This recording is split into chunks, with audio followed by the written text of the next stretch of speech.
Salam uşaqlar. Necəsiz? Bugün Azərbaycan dili 5-ci sinif 2-ci hissə dərsini işləyəcəyik. Nəsə vaxtı mən xəstə idim, buna görə video gələ bilmirdim. İndi bilirəm ki, çox geridəyik, amma mən sizin üçün bunları başdan deyəcəm və tam ileriyə qədər gedəcəyik. Heç narahat olmayın. İndi tez-tez tapşırıqlarımıza baxaq. Tarixdə qadınlardayıq. Qədim zamanlarda xalqın yaşayış tərzi, adət-ənənələri və tarix haqqında bilgilər necə toplanır? Bu haqqda bildiklərinizi danışın. Bu bilgiləri biz kitablardan,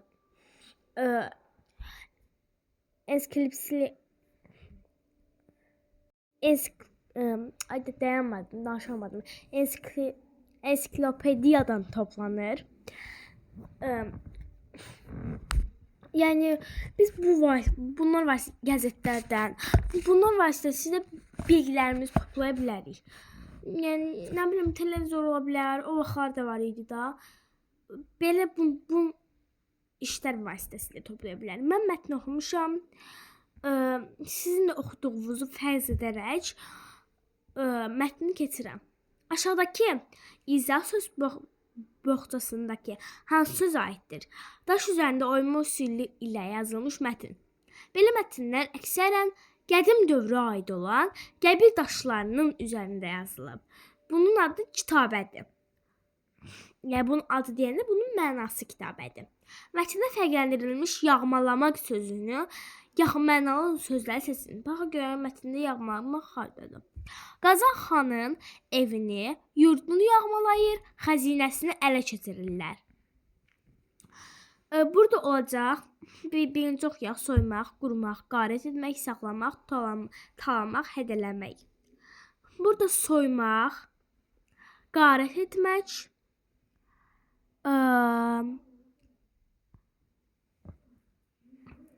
hədələmək, talamaq, yəni bunlar ola bilər. Hətta mən sizin üçün belə bunu da buradan yazım. Rahat olsun bizə. Burada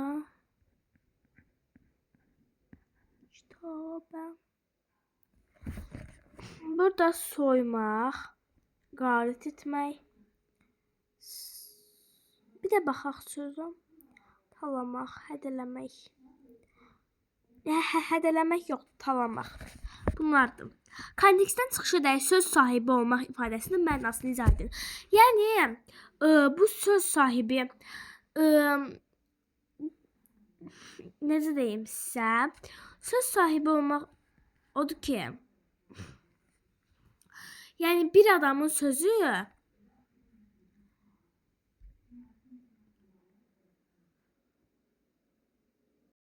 yəni danışmaq sırası ondadır da. Söz sahibi olmaq, yəni necə izah edeyim bilmirəm sizə. Söz ondadır da, elə bil ki. Siz məncə mənim demək istədiyimi başa düşdünüz. Mətnin nədən bəhs olunur? A. Qədim türk dövlətlərinin idarəçilik sistemindən. B. Qədim türk topluluğunun qadınların fəal rolu və nüfusundan. C. Qədim türklərin yaşayış tərzindən, adət-ənənələrindən. B. Qədim türk toplumunda qadınların fəal rolu və nüfuzuna. Burada da qadınların rolu, adət-ənənələri falan bunu danışır, amma əsas odur qadınların rolundan danışır. Ona görə B-ni seçirik. Gəlir B tapşırığına. Mətn müəllifinin mövzu ilə bağlı yürütdüyü mühakimələri oxuyun. Öz fikirlərini əsaslandırmaq üçün o hansı arqumentlərdən istifadə edir? Müharibələr zamanı türklər ilk növbədə öz qadınlarını düşməndən qoruyurdular. Arqument ola bilər ki, türklər sizə onu deyim ki, qadınların qorunması. Burada deyir ki, türklərin adətinə görə müharibə vaxtı qadınların düşməndən qorumaq vacib şərt idi. Bu məqsədlə qalalar tikililər və döyüşdən qabaq qız gəlinlər orada yerləşdirilmişlər. Qədim türkləri yaşadığı ərazilərdə, eləcə də Azərbaycanda qız qalaların olması bunu bariz sübut edir. Yəni burada da dediyi kimi türkçənin aidiyyətinə görə müharibə və qadınları düşməndən qorumaq üçün vacib şərt idi. Burada da gəlir o birisi, türk qadınları dövlətin idarə olunmasında iştirak etdilər. Burada deyir ki, gəldim türk qadınları dövlət işlərində söz sahibi olublar. Yəni onlar tanınıblar da, söz sahibi olublar. Türk ananı müqəddəs hesab edir. Burada da bəlidir ki, gəldim türklər ana haqqı, tanrı haqqı deyib anaya böyük ehtiram göstərdilər. Ata yurduna gələn övlad əvvəlcə anasına təzim edib, əlindən öpər, sonra atası ilə görüşərdi.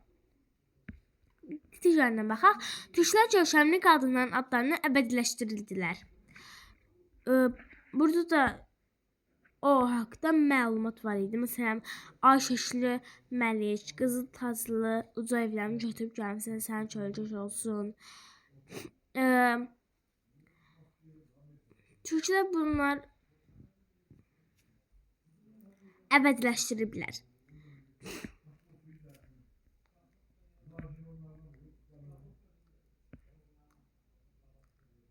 Burada deyir ki, dinləmə mətnidir. Bunu eləməyəcəyik. A-ya baxaq, 3A-ya baxaq. Məlumat vərəqlərini oxuyun. Verilmiş mühakimələri əsaslandırın. Məlumatları seçməli esse. Əsaslandıran məlumatları seçməli esse yazın. Məsələn, Möminə xatunu seçsək deyə bilərik ki, Möminə xatun 12-ci əsrdə yaşayıb həyat yoldaşı Atabəylər dövlətinin banisi olan Şəmsəddin Eldəniz olmuşdur. O, Atabəy Şəmsəddinin yaxın məsləhətçisi olub. Atabəylər dövlətinin idarə olmasına fəal iştirak edib. El arasında xeyriyyəsi kimi tanınıb. At minməkdə, qılınc tutmaqda yaxşı olub, mahir olub. Ölümündən sonra məzarının üstündə tikilmiş türbə bu gün də memarlıq sənətinin incilərindən sayılır. Yəni biz bunu mətn kimi yazıb eləyə bilərik və yaxud da siz bunlar haqqında məlumat toplaya bilərsiniz Google-dan falan və s. Söz birləşmələri. Bu dərsi keçsəm, ondan sonraki dərsi o birisi videoda atacağam. Söz birləşmələri iki söz və daha artıq sözlərin birləşməsindən yaranır. Tapşırıqlar üzərində daha konkret eləyəcəm. Məsələn, bir sözdür. Məsələn, ütü olsun. Sənin ütün, mənim ütüm, onun ütüsü ya da qırmızı ütü. Bunu biz dəqiqləşdiririk, mənanı konkretləşdiririk ki, bu ütü qırmızıdır, sarıdır, yəni nə bilim, yumrudur. Bu şəkildə bunu müəyyənləşdiririk. Şəkillərdə gördüyünüz topları elə adlandırın ki, bir-birindən fərqləndirmək mümkün olsun. Burada toplardır. Birinci futbol topu, ikinci basketbol topu, üçüncü voleybol topu, dördüncü tenis topu və yaxud da beyzbol topu. Burada sıxımı şərh edin. Söz anlayış ifadə edir, məna bildirir, top. Söz birləşməsi mənanı konkretləşdirir, futbol topu. Mən dediyim kimi, cümlə anlayışla bağlı bitmiş fikri bildirir. Top qapıdan keçdi. Bəli, cümlə söz birləşməsi cümlə deyil. Cümlə ilə konkret fikri bildirir də. Nöqtə qoymuş, fikri bitmiş cümlədir. Bir də var mürəkkəb söz. Mürəkkəb sözə biz bir dənə sual veririk. Yəni bunun bir mənası olur. Amma ki, söz birləşməsinə iki mənası olur. Futbol topu. Nə topu? Futbol nəyi? İki mənası var da bunun. Bir də var top. Nə? Tez-tez. Necə? Mürəkkəb söz olaraq deyirəm. Paltar yuyan. Nə? Məsələn, şimdi bunlar ola bilər. Hansı cümlədə söz birləşməsi hansısında mürəkkəb söz işləmişdir? İncə izah elədiyim mövzu boş qaba yemək qoyuldu. Nəyə yemək qoyuldu? Boş qaba. Bir də var. Bu boş qaba su doldurun. Birinci cümlədə bir məna var. Boş qaba. Nəyə? Bu oldu mürəkkəb söz. İkinci cümlədə boş qaba. Necə qaba? Hansı qaba? Boş nəyə? İki mənası var. Buna görə bu söz birləşməsidir. Baxırıq C-yə. Hər bir sırada söz birləşmələrini müəyyənləşdirin. Doğru işarələr buraxılmışdır. 1. Günəş işığı. 2. Hansı adlıdır? 3. Rəngbərəng. 4. Peşəkar sənətkardır. Burada cümlələr mürəkkəb söz verilib. Birincide isə söz birləşməsi verilib. Söz birləşmələrini müəyyən edin deyil. Yəni burada birincidir. İkinci sıraya baxaq. Dəvə karvanı, hava istidir, quş səs gəlir, daş kəsən. 2 ilə 3 cümlə, 3, 4 daha doğrusu olur mürəkkəb söz. Birinci isə söz birləşməsidir. Üçüncü sıra. Kəndə çatdıq, irəlidədir, incəsənət, abadlaşan küçələr. Burada abadlaşan küçələrdir. Bu söz birləşməsidir. Dördüncü sıra 3 bucaq, geniş park, otaq genişdir, ev haradadır. Geniş park. Bu oldu söz birləşməsi. Qayda ilə bayaq izah elədiyimiz qaydadır. Söz birləşməsini izah eləyir.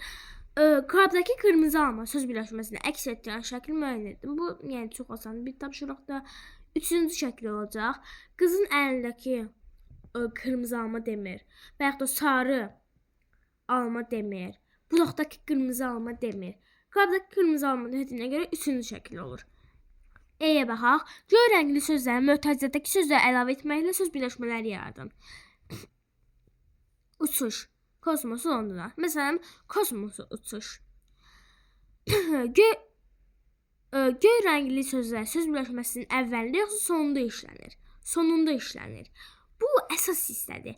Bir var əsas tərəf, bir var asıl tərəf. Bunu da deyim. Asıl tərəf həmişə dəyişə bilər.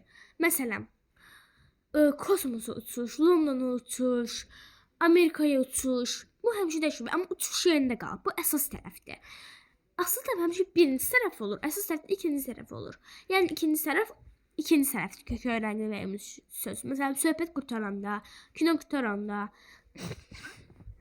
Hər bir birləşmədə hansı söz?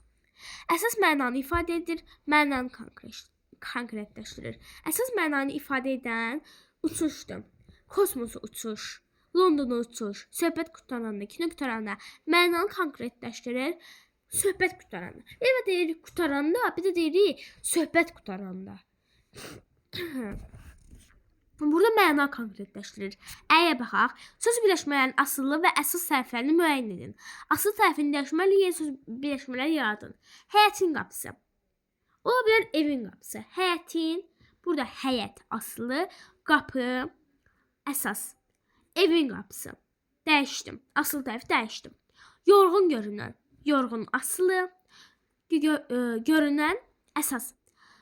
Məsələn, kədərli görünən. Vətənə məhəbbət.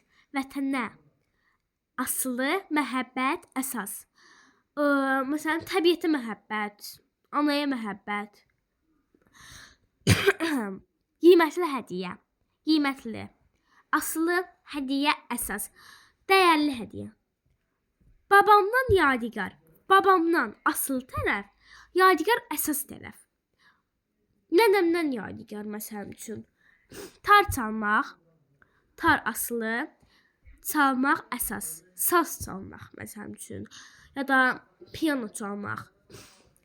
Qocaya hörmət, qocaya asılı, hörmət əsas. Cavana hörmət, təbiətə hörmət, təbiətə nə idi? Cavana hörmət ola bilər. Növbədə gözləyən. Növbədə asılı, gözlərin əsas, sırada gözlərin ola bilər. Sərin hava, sərin asılı, hava əsas, isti hava. O birisine baxırıq. Verilmiş feillərə elə sözlər artırın ki, feil söz birləşməsinin əsas tərəfi olsun. Sevindirmək. Uşağı sevindirmək. Hazırlamaq. Yemək hazırlamaq. Bunu bilirsiniz. Feili sadəcə feili bağlamı kimi yazılır. İşlədə bilərik. Məsələn üçün dərs köçürərək. Dərs köçürərkən ola bilər. oynamaq. Oyun oyun oynamaq ola bilər. Yaşamaq. Sağlam yaşayan. Sağlam yaşayan fe'li sifət ola bilər. Qaydanda. Evə qaydanda göndərmək.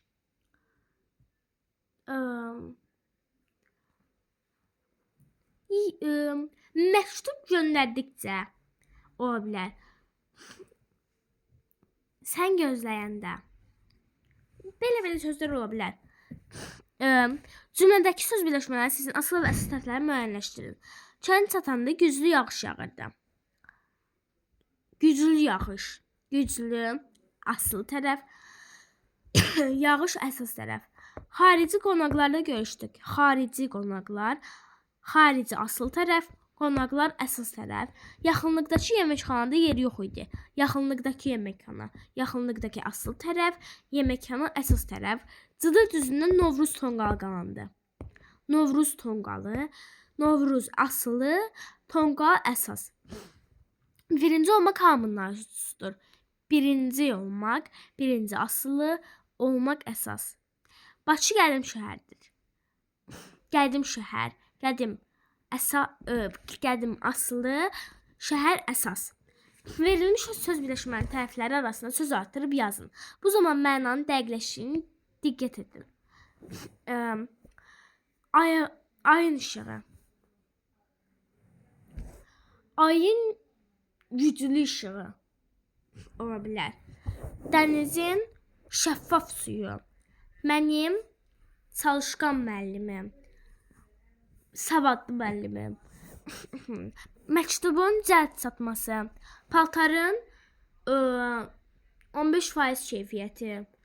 Atamın qara pencəyi. Vətənimin gözəl torpağı. Toyda oyun oynamaq. Məktəbin gülçiçəkli həyəti. Ola bilər bunlar. Bu hissəyə keçməyəcəm. Buranın gələn dəfə zaten çox hissəsi mətndir. Eləyərik. Gələn dəfə həm buranı, həm frazeoloji birləşmələr keçəcəyik. Onda uşaqlar bu qədər idi. Sağ olun. Gələn dəfə görüşərik. Biraz geridəyik, bilirəm. Amma evi yox, biz satıracağıq. Bye bye.